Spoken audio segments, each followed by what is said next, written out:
Hello and welcome, ladies and gentlemen, to a new edition of the Daily Debate. In tonight's show, we're going to be talking first of all on the news that really every Egyptian woke up to, which is a hijacker who hijacked a plane, an Egyptian airliner, and forced it to land in Cyprus. We're going to be talking about that for the first part of the show. Also, Prime Minister Sharif Ismail has presented to the Parliament the program of the Cabinet, his 3-year program that really sets and really paves the way for the Egyptian government to perform on both the political and mainly as well the economic fronts. We're going to be talking about that with our distinguished guests. But before that, let's check out this report regarding the hijacking of the Egyptian airliner, forcing it to land in Cyprus, and we'll be right back.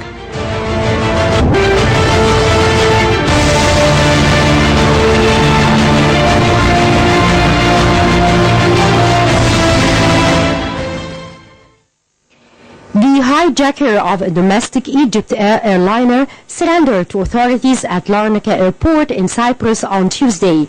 After all passengers and crew members were freed unharmed, the man emerged from the aircraft with his hands in the air and walked across the tarmac, awaiting counter-terrorism police officers.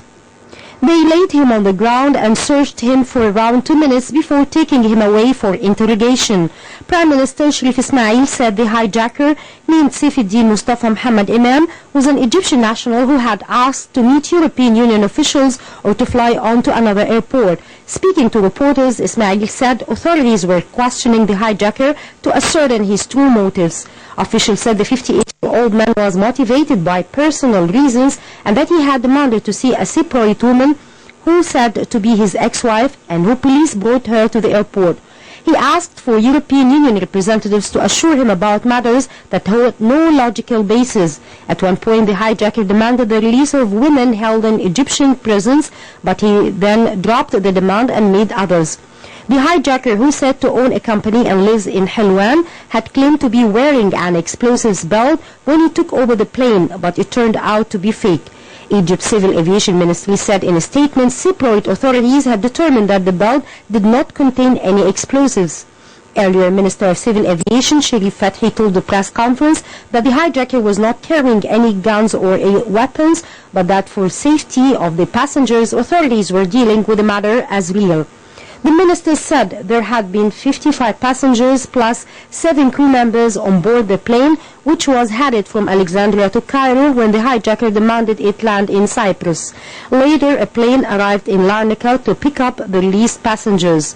A civil aviation official said there were no clear demands for the kidnapper, asserting that the hijacking was not something that has to do with terrorism. The presidency released a statement thanking Cypriot officials for its cooperation in managing the crisis. Earlier, President Abdel Fattah el-Sisi called his Cypriot counterpart to discuss developments related to the crisis, hailing cooperation between the two sides.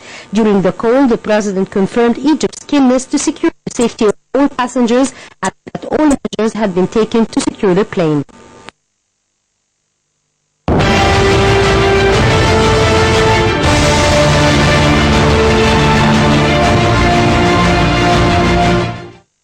Welcome back, ladies and gentlemen, and joining us here tonight in the studio to shed more light on the latest developments happening here in Egypt is Ambassador Gamal Bauomy, former Assistant Foreign Minister. Mr. Ambassador, thank you very much for joining us. It's my pleasure.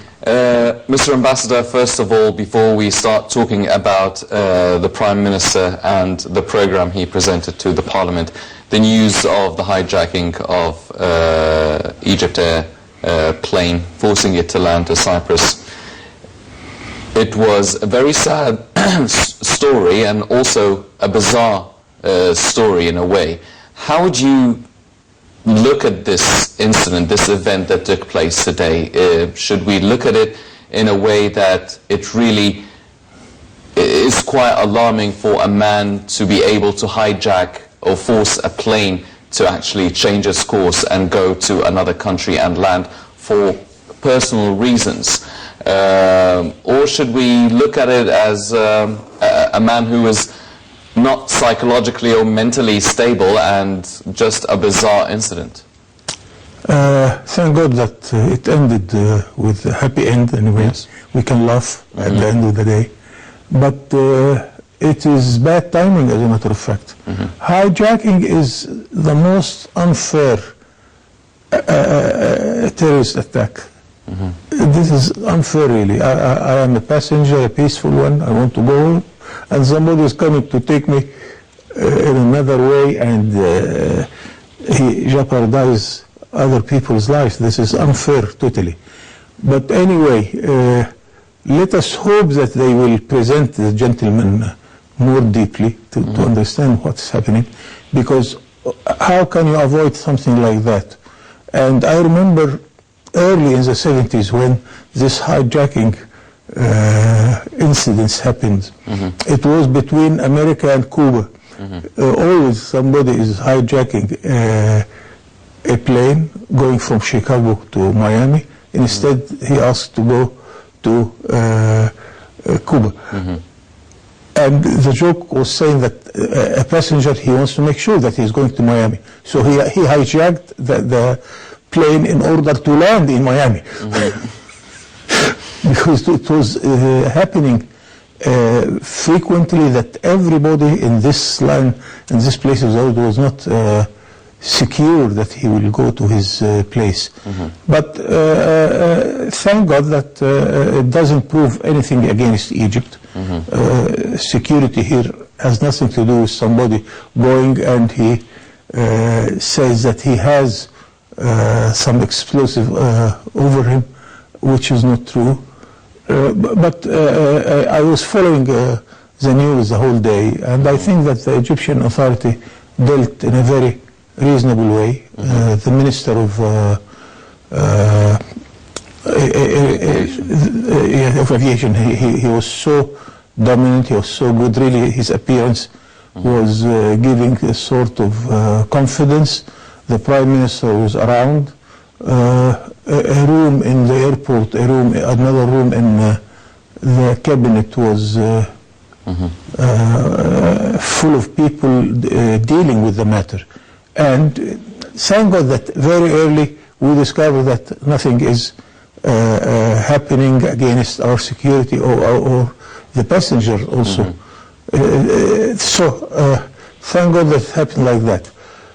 You ask me how we can avoid things like that? It can't, simply. Because otherwise you need a psychiatric to talk to every passenger before departing. But I hope it's not happening that often anyway. But the timing after the bad incident of the Russian plane, it inspires people who are keen to attack you to raise up and start to attack you. An incident like that, it would take a few days or very few weeks until everybody will forget it and we come back again to reality. And I hope that our tourist activities will come back to its full power, because really we need this. We need this very much. And I encourage Egyptians, our Egyptians, to talk less about these things. Don't make a big issue about it, because if you say there is a giant, there is a giant, there is a giant, everybody will be afraid. Talk less and less about this incident and go ahead with many other occasions which would perform Egypt like it should be. Yes, definitely. Well, ladies and gentlemen, we're now joined over the phone by Mr. Negi Arian, Vice Chairman of the Tourism Establishment. Hello, Mr. Arian, can you hear us? Hi, good evening. Good evening, sir. Mr. Arian, now, first of all, this really strange and bizarre incident that was the main center of attention for all Egyptians today.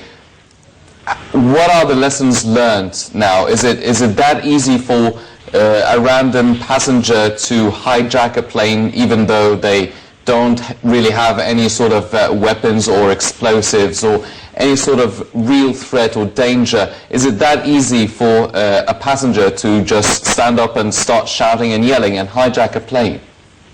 I think I think that this happened on the Turkish side before, and he presented that he had some explosives. It's like exactly what happened today, and according to the rules and the procedures that the pilot and the staff of the plane should do, they acted accordingly. So I think it was a positive action, and what I have to say too, that today I was very impressed by the Minister of Aviation, the new one, and Mr. Fatih, and he really said what he had to say, and in a very professional way, the incident, and thank God that it was a phony threat, or he didn't have any explosion. So this was the real positive thing. For us as Egyptians, I hope that we start to stop our comments on the Facebook and say whatever we want to say, and start to stop criticizing the government or the procedures that they are taking. We are in a situation that is not really flourishing, or it's not an easy situation where we are, and we have to stand next to each other, and life will go on. Mr. Arian, now Egypt has been trying to recover, especially the tourism industry, trying to recover after the crashing of the Russian airliner a few months ago. Now, do you think that such an incident will also hamper the chances of the tourism industry getting back on its feet sooner rather than later? Do you think that this will really have some sort of a bad negative effect on the tourism industry and the image of Egypt's tourism in front of the whole world? No, I don't think so, because this incident didn't happen in vain. I mean, the security at the airport was good, according to all the witnesses and all the passengers that they were there, and according to what we see now, how the security in the airports, how they are searching person by person and their luggages, and at least what we see. So this means that they are aware. This incident will not affect the tourism flow or the tourism in general, because there is other things more important than this incident, that the West or Russia or the other countries, they need to be done here in Egypt. And we have to put back in our minds that there is a kind of embargo on Egypt, politically and economically and in tourism and whatever. So we have to work together. The government should work more on these issues more than the incident of today. Mr. Arian, what about in terms of how the ministry and the government was covering actually the situation, what about the mistake in actually reporting the name of the hijacker? What does this say about us? I think what happened is that they do have the list of passengers, okay? And I think, I don't know, it's not my domain, I cannot, but I'm predicting, and this is one of the things that we should not do. But what happened, you have the list of passengers, and maybe they did a mistake by reading a name, something like this, and it can happen. But they rectified it immediately, and they said it was wrong. And even the Minister of Aviation said, please, you should not say any name till we are, we know exactly what is going on. So I think it was a mistake, and it can happen. It can happen everywhere, anywhere in the world. Mr. Arian, how often, or not really how often, do you think this will happen, but Should we expect such an incident to happen again? I mean, if it's that easy, if it happens all over the world, should we expect it to happen again? It can happen anywhere in the world. I mean, it happened on the Turkish airline. It happened on Egypt Air, and definitely it happened somewhere that we don't know, and they didn't know. They didn't do like we did, or the media is focusing on Egypt. So definitely it happened, and it will happen in a way or another. And these things can happen. I mean, I can have a toy in my hand and say, this is a grenade, this is a bomb, this is whatever. True. Either the crew or whatever in the bus, on the train, on the plane will take this as a serious threat, or they will attack the guy. I mean, so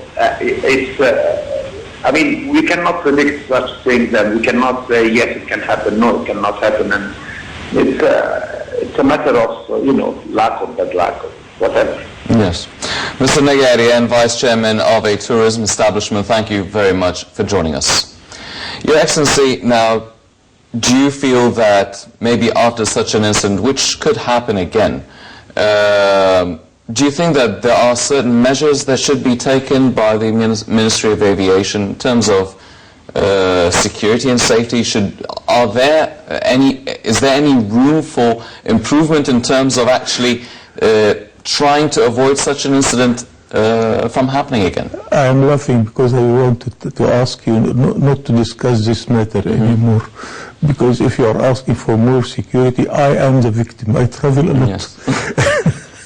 Really, I remember my last visit going to Germany via Vienna. The gentleman was really unacceptable, looking to my shaving foam.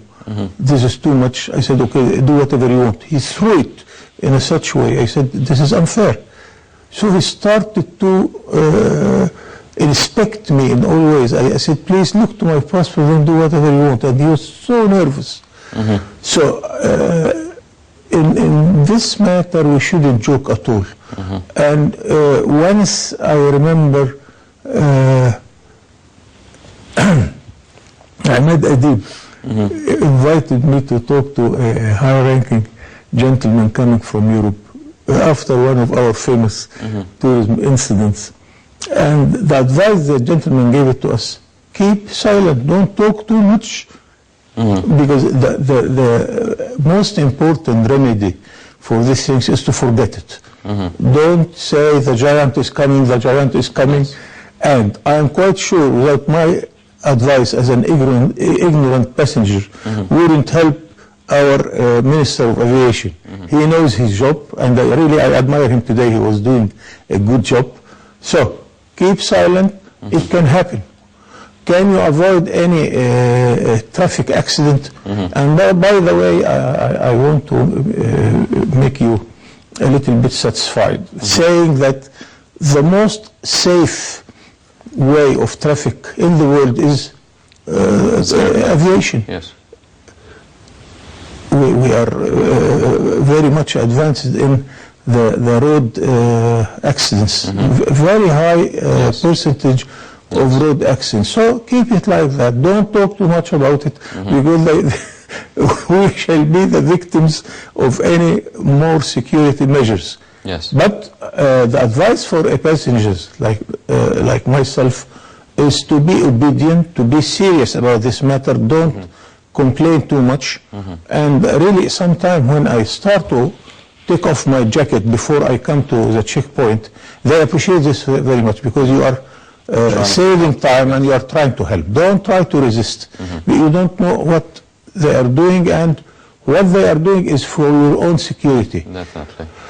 But let me tell you something happened to me, because once there was an incident like that, and the same night I was watching CNN saying that attacks against foreigners in Florida, only Florida, in the last 6 months, it exceeded 12,000 cases. So, talking to a friend of mine, she was an ambassador, She told me, I want to come to Egypt, but my mother wants to come to Egypt, but let us wait until everything is clear. I said, my dear friend, in Egypt we had one incident in the last 3 years, and in 6 months in Florida you have 12,000 incidents. Her answer was amazing. She said, but in our case it is only some thieves. In your case they are terrorists. I said, if you are the victim, would it differ with you? No. I mean, Egypt is still, although we are saying these matters, still one of the safest places on earth. More than Chicago, of course, more than any place in Europe. I lived in Europe, I lived in the States. I know what is happening in Latin America. You cannot bear living there if you put these things in your mind. Yes. In Africa, you can't drive your car after sunset at all. Yes, it's not safe. Well, ladies and gentlemen, as we can see, there is some footage of the airplane that was actually hijacked and landed in Cyprus. These were some of the images that we've seen today. Obviously, a lot of the Egyptians are coming back to Egypt. The first plane has already landed, and shortly another plane will follow with the rest of the Egyptian passengers. And ladies and gentlemen, now we'll stop talking about the hijacking of this airplane for the time being and focus on another topic in which the Prime Minister, Sharif Ismail, actually vowed to fight the challenges when he was presenting the Cabinet's program to the Parliament to be discussed and approved within 30 days. Let's check out this report and we'll be right back.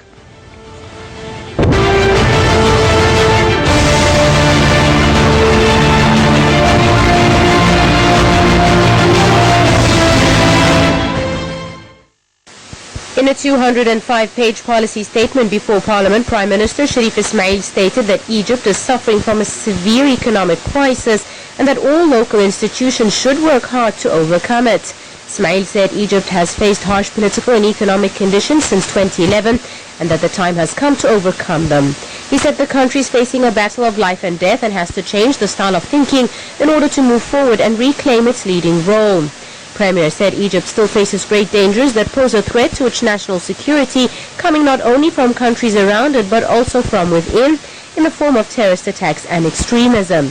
He said Egypt has one of the highest rates of population growth as it increased to 90 million in December 2015, with an annual runaway growth of population 2.6%. He noted the unemployment rate increased from 9% in 2010 to 13.3% in 2015, with this problem most severe amongst young people ranging from 15 to 29 years old. He also indicated that Egypt has experienced an alarming deterioration in public services since 2011, noting that the country has no money or investment to improve these services. He attributed the economic slowdown to severe decline in sovereign revenues coming from national sources like the Suez Canal and tourism. The Prime Minister said that spending on defense services has dramatically increased to meet the needs of national security challenges. He explained the rate of inflation has soared to 10 to 12% negatively, affecting the lives of poor and limited income citizens who spent most of their money on food. Meanwhile, Ismail said the budget deficit hit 11.5% of GDP in 2014-15, whilst the interest on public debt surged to 26% of total public expenditure in 2014-15. He noted that since 25th January 2011, the bill of subsidies increased from £93.6 billion to 188 billion Egyptian pounds, adding that right now around 75% of budgetary allocations are directed to spending on salaries and subsidies, with only 25% left for spending on infrastructure and public services. The indicated foreign debt rose to $48.291 billion at the end of January 2016 and referred to the negative impact of the Russian airliner crash in Sinai last October, saying that it had led to a severe decline in foreign exchange revenues. He said tourism revenues declined from $10.6 billion to $7.4 in 2014. According to the Prime Minister, the bill of commodity imports surged to $61 billion in 2014-15, while exports markedly dropped from $27 billion to $22 in 2014.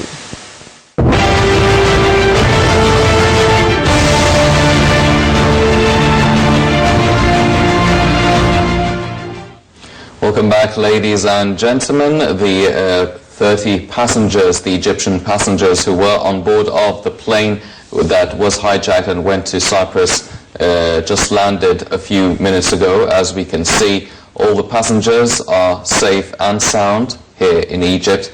Hopefully, gladly, fortunately though, all the incident was not really as serious as everyone had expected early in the morning, and everyone is back home safe. Now, back to our main topic of discussion. The Prime Minister presented to the Parliament in a 205 policy statement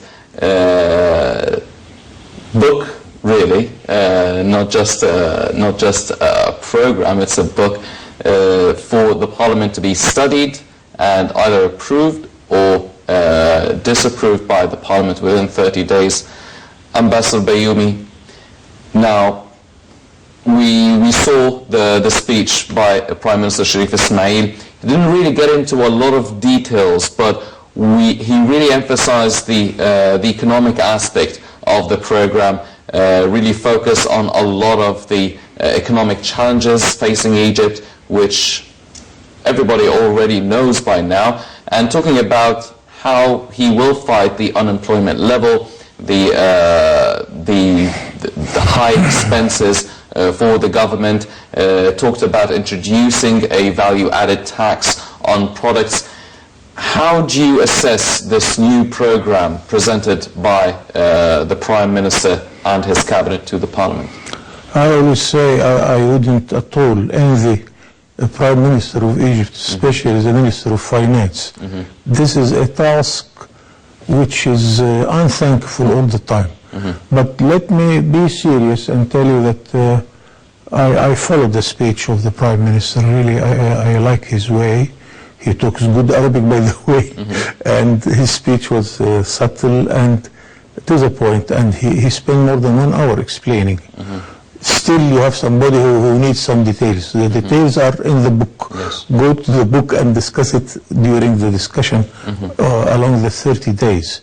But it is a quite reasonable speech, talking about everything.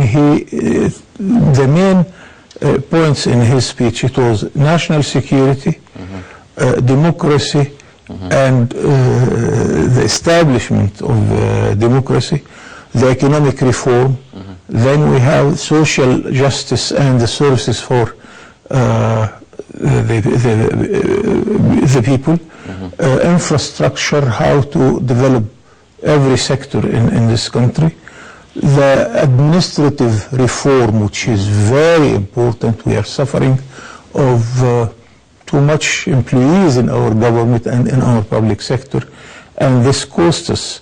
And the last, it was about the foreign relations of Egypt, which is a very good file, by the way. But if I make a sort of resume about all of this, we have a few headaches. Economically, of course, the budget, and I always recall what Dr. Biblawi wrote in his book named أربعة أيام في قفص الحكومة, 4 days in the government cage. The budget is a big headache, and according to the Prime Minister, we spend 80% of the budget for nothing related to development, namely wages, 25%, to borrow and to pay back 25%, and 30% for the subsidies. And I am not against the subsidy. Nobody is against the subsidy. Last year I met Madame Lagarde twice, once face-to-face in Cyprus, and she said, by the way, she said we shall do whatever it takes to help Egypt. Egypt is very important to us. And in Beirut she said, IMF is not against subsidies. IMF is against subsidies to those who do not have the right to receive it, who do not need it. And Dr. Ahmed Galal, our former Minister of Finance, said that one ambassador came to him thanking him that we are subsidizing the fuel even for the cars of the diplomatic corps. This has to be visited and reorganized again instead of leaving the situation like that. So this is a government living on 20% of the money they have. Yes. This is unfair and it can't go for long like that. Yes. This is headache number one. Headache number two is the deficit in our foreign budget. I mean the trade balance and balance of exchange because of tourism. It's not in good health. Our exports fall from $31 billion to 25, 22 even. This is not good. Yes. But we still have the remittances of Egyptians living abroad, Suez Canal, and other resources. Yes. And we're still importing a lot more than we are exporting. By the way, let me put between brackets, I'm not worried about that. Yes. We always make this mistake. We look to the balance of trade. You have to look to the balance of payment. Balance of trade is talking about exchange of commodities. We are not a country of commodities. We are a country of services. Our largest revenue of foreign currency is coming from services. Egyptians living abroad who transfer $22 billion, the highest level they did, our services in Suez Canal, our services of tourism. This is the big issue. Yes. So your balance of payment, it used to be very good. So don't judge our economy just on the balance of trade. This is wrong. Yes. But unfortunately, both of them are not in good health nowadays. Yes. But there isn't a serious problem if we can regain our position in exports. The international trade is a little bit lazy recently because of the Chinese demand of imports is getting lazy. But nobody will allow this situation to continue. I think that although the expand of international trade is not in good health, but we are not that big. We are big in our area, but we are not that big in the whole world that we cannot penetrate some potatoes here, some oranges there, and some cotton in the third place. This is not difficult, and I hope that our Minister of Industry and Trade, and he's coming from a business background, a very good experience, with some the major businessmen who are exporting, and they must look seriously for a sort of a fast track program in order to enhance our exports immediately. This is our second problem, which is a deficit. Yes, well, Your Excellency, you're talking about the economic headache. Yes. Well, in light of that, in part, the program was delayed, the presentation of the program was delayed to the Parliament, in part because of the mini reshuffle within the cabinet that included the changing of ministers of finance and investments. How do you evaluate this change, this mini reshuffle within the cabinet, and mainly the ministers of finance and investment? Do you think that this reshuffle would actually pump new blood into this, into these vital ministries to deal with the economic headache that you've been mentioning? Let me be frank to you and to the audience. I know personally our former Minister of Investment and our Minister of Finance. They are very good people. But maybe they reach a point that their language is not acceptable. Somehow the chemistry doesn't work. So it doesn't matter to change, to bring other people in order to make them able to give the good message. And here we must be honest, telling Hani Demian, you did a good job, but we need another face. Like exactly our national team playing tonight, and they think they are winning. Although they are winning, we change players. Yes. This is acceptable. And I was watching also the swearing in front of the president. New faces, more young people, young faces. I really think that this is a good move. But I must be honest to you also and to the audience that it's not a matter of change. The change by itself is not the goal. Bringing young people is not a goal at all. We want in this specific time of our life experts, whether they are old or young, is not a problem. Also, I want us to avoid bringing people from out of the government. Yes. Ladies and gentlemen, we are watching scenes and footage of the Egyptian passengers arriving back to Egypt safe and sound from Cyprus after the plane that was hijacked earlier this morning went to Cyprus. The passengers are now back safe and sound in Egypt. Mr. Ambassador, so you are talking about the new ministers being here. Maybe it's not as important to have the youthful ministers as much as we need to have efficient, effective ministers to run these very important. And one thing we fail to do, that in every ministry we fail to bring people from the same ministry. Very few cases we do that. Of course, Ministry of Defense, Ministry of Interior, Ministry of Foreign Affairs, they bring people from within. But go to other ministries where we are importing people from other domain. This is good and bad. Good because new faces and new blood, like you said. But it is also bad because you are bringing somebody who doesn't know anything about the ministry. Yes. This we have to be careful about it. And I encourage those who are leaving the cabinet, and I encourage those who are entering the cabinet to be in touch. Yes, definitely. We are not inventing the wheel anyway. Yes.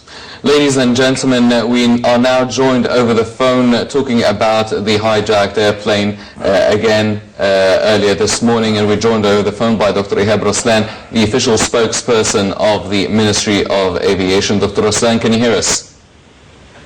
Hello, Yassi, how are you? First of all, I would like to say good afternoon for you and all your guests and all your watchers now on the TV. Yes, thank you very much, Dr. Ruslan. First of all, a lot of people have been paying attention, actually all Egyptians have been paying attention to the hijacking incident earlier this morning.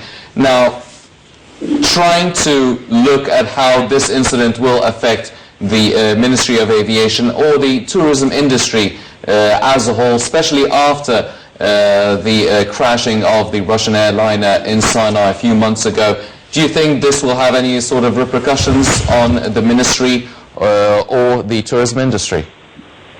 I think it's not totally, because what happened today is just we can consider it as the fake report of hijacking, because we discovered that nothing on board of aircraft, no persons, no injured peoples. That means how it affects. Yesterday, for a few days, we heard about that, what happened in Brussels, and nobody is speaking about to stop the flight to Belgium or something like that. We heard about that since a few months ago, when the pilot of German pilot got the aircraft headed to the Alps mountains, but we didn't hear about anything stop the flight. So why the stop the flight about something is fake or not right, as we heard today?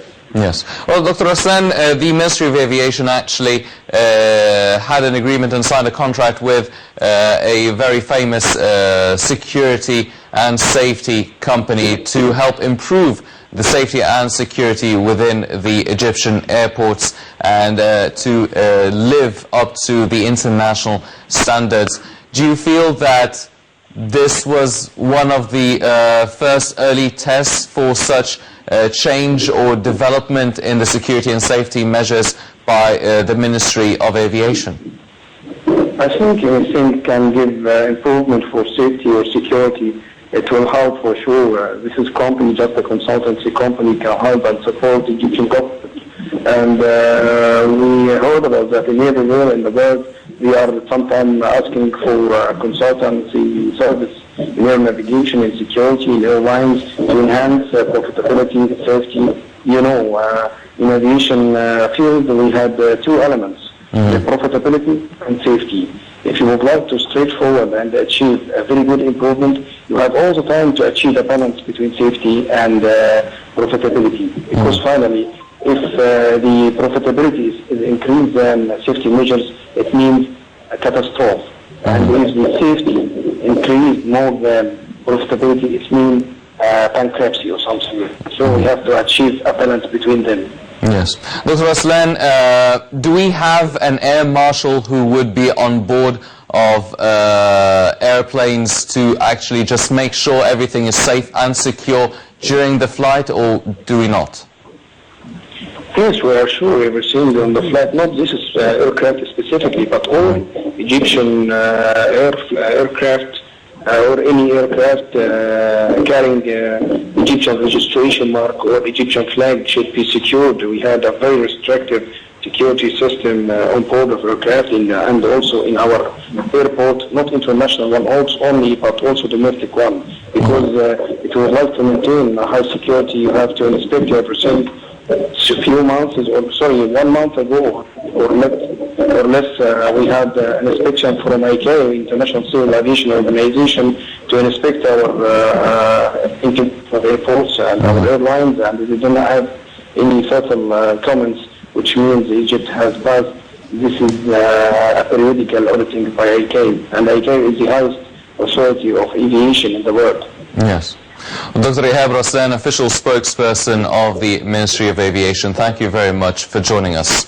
Ambassador Bauomy, going back to our topic of discussion now, the Constitution stipulates that the government has to present its program to the House and win the confidence of the majority of this House within 30 days.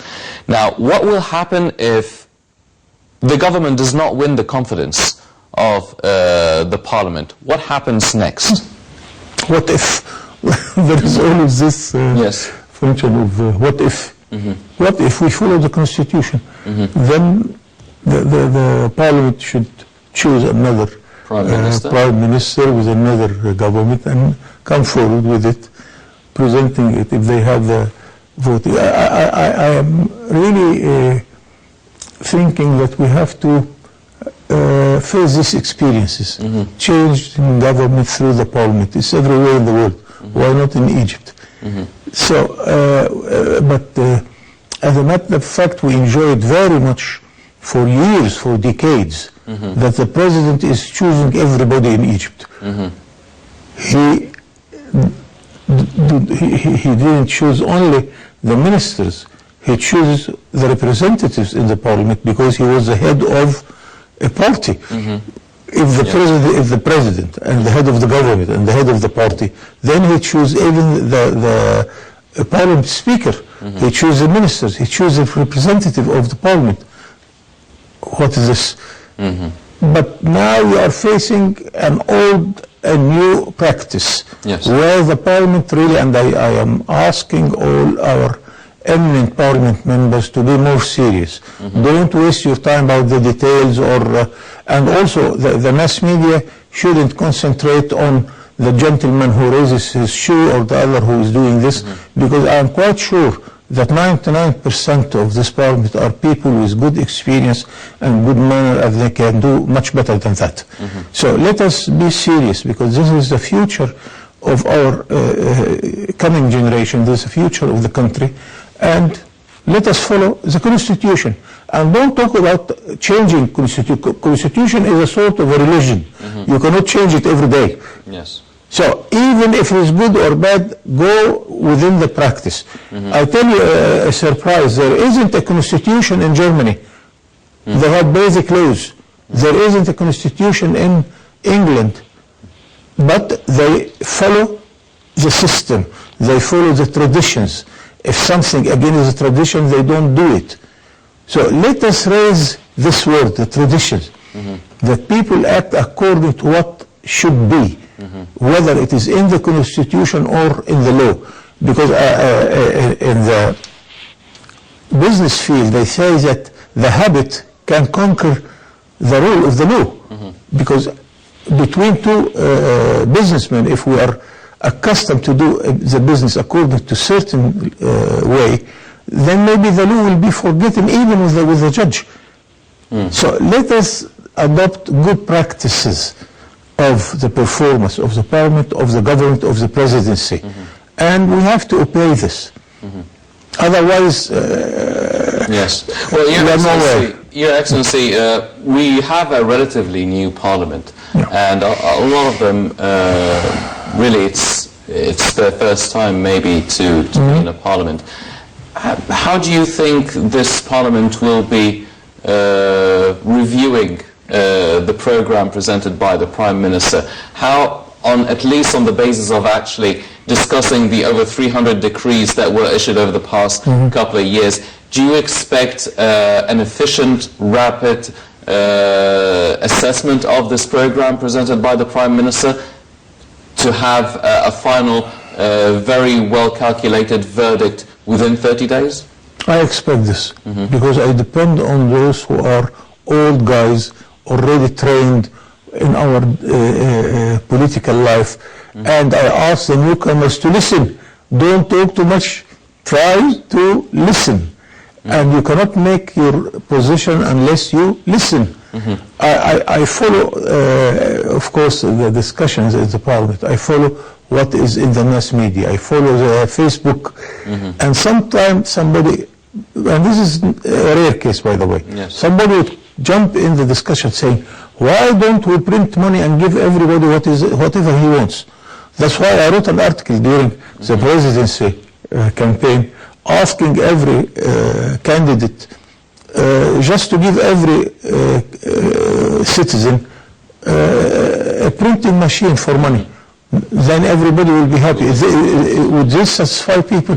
Things like that. I ask those who do not have the experience to sit, to learn, to listen, and I'm asking the old guys not to be so nervous about that they are cut here or there.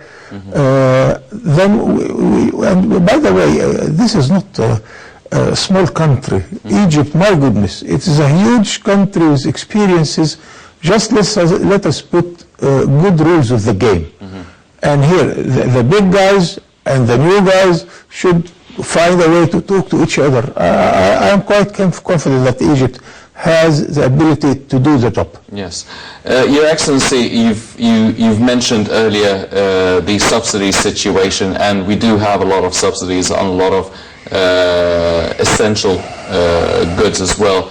Now, the Prime Minister mentioned that he proposes the value-added tax to be added to the products, also talking about lifting some of these subsidies.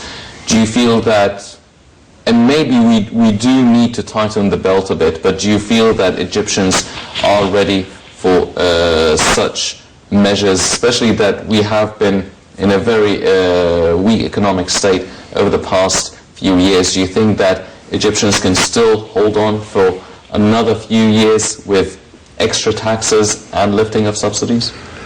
As a matter of fact, we had this same discussion when we decided to impose the sales tax. It was new to us. And now it is the largest revenue to the budget. Yes. And 1996, 97, something like that, Muhyiddin al-Gharib was the Minister of Finance. And he asked me, through Amr Musa, to join him in a meeting with the Minister of Finance of Tunisia. And they wanted to exchange experience. Egypt, because we started the stock exchange. Yes. And Tunisia started 1996, the value-add tax. You are late by 20 years. Why do you want to wait? And by the way, according to my experience, studying this and that, the value-add tax is much more fair to everybody, because the sales tax makes you as consumer pay the whole thing. No, the value-add tax will ask every step of the industrial project to pay what they add. That's all. So it's more fair, but it gains more money because it's more accurate. So let us learn to listen to those who are in the position to give their good experience. Definitely. And we are not going to invent the wheel. And I'll tell you something, I said it to every high official I met, that although we have a lot of burdens to face nowadays, but I swear to God that we do not need experts from the International Monetary Fund or the World Bank. We need to open the book of second year of Faculty of Commerce and read how banking is doing or how the economic theory is doing. Yes. It is very simple. Come to the law, come to the constitution, come to the basic economic theories and apply it. But the question here is not economic. The question is political. Because a good economist should give you many solutions. Yes. Do this or that or that, different ways to face the problem. The decision at the end is political. Yes. How can you choose something which would not annoy the people and you can have the popularity Yes. to help you to cross the problem? Take the dollar problem.